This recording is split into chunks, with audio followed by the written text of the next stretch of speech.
bagukubita ufite amakosa. Ana jewe nta bukwe nzakora mwana. Kubera iki? Kubera iki nta bukwe uzakora mwana?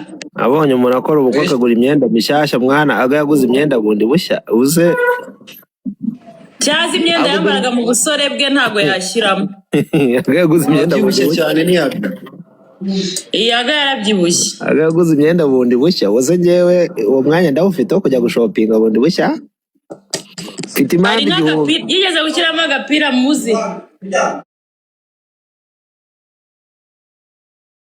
Mubabarire sheri. Sha mubabarire narararire. Mfite impamvu igihumbi natanga kugira ngo nakore ubukwe. Ngagenda kubabarira.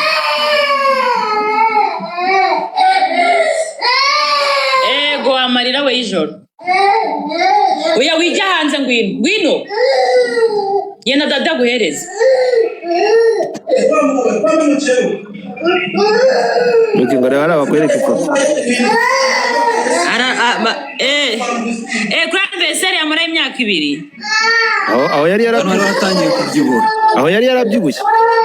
Hano yarabyibushye. Anga yari yarabyibushye. Hanze nkwereke.